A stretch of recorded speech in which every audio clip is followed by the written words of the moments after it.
added a bunch of new graphics, and upgraded the paper stock from rough pulp to smooth and glossy. Basically, we switched to the storybook format that we always thought was consistent with the book's spirit. But that is just the packaging. We also added important content.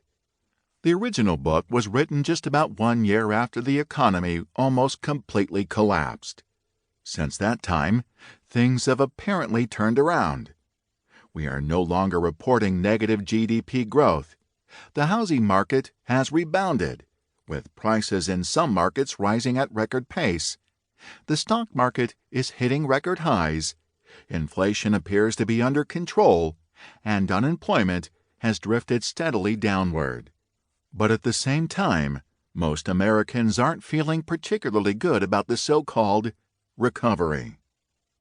Adjusted for inflation, median household income in August 2013 is lower than it was before the Great Recession began in 2008. More people are dropping out of the labor force or taking only part-time jobs when they really want full-time work. And the full-time jobs that are being created are more likely to be low-paying retail or service sector jobs rather than the good middle-class jobs that are being lost. Today's college graduates are facing the bleakest employment prospects on record, even while they are leaving school with record amounts of debt. As a society, we are traveling and vacationing less and spending more of our take-home pay on the basic necessities of life, food and energy. It is no accident that the cars currently on American roads are the oldest fleet on record, and that Detroit, a city that once represented the pinnacle of America's economic might, is now bankrupt. There is a clear disconnect between the recovering economy that we are told we have and the disappointing prospects that we are actually facing.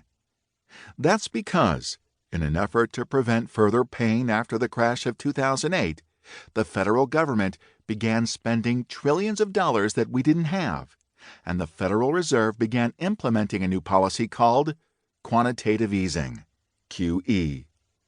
These policies have become a substitute for a real economy. A decade ago, hardly anyone outside of university economics departments had heard of the phrase quantitative easing. Today, this policy has become the most important driver of the economy. Investors and financial journalists follow the Fed's statements about QE as obsessively as 14-year-old schoolgirls follow the tweets of their favorite boy bands. It's as if Ben Bernanke has become Justin Bieber. But QE is just a fancy euphemism for printing money. Since 2010, the Fed has simply been creating trillions of dollars out of thin air and using them to buy assets like government and mortgage-backed bonds.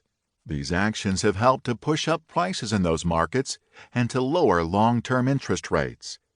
The Fed is using the power of the printing press to create the illusion of recovery.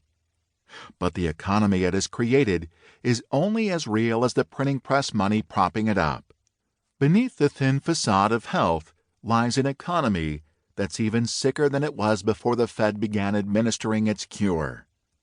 For instance, at the time we are preparing this new edition of How an Economy Grows and Why It Crashes, the Fed is buying $45 billion per month of Treasury debt, which is a majority of all the bonds that the government issues.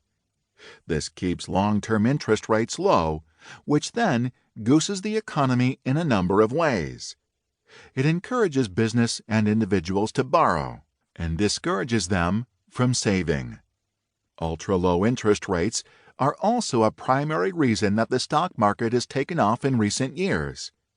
If the Fed were to stop buying bonds, interest rates would immediately spike upwards, stocks would fall, and our apparent economic health would disappear. QE has also made a direct impact on the housing renaissance. Through its purchases of $40 billion per month of mortgage-backed bonds, the Fed has essentially underwritten the housing market. But it is buying mortgages that private buyers, for good reason, don't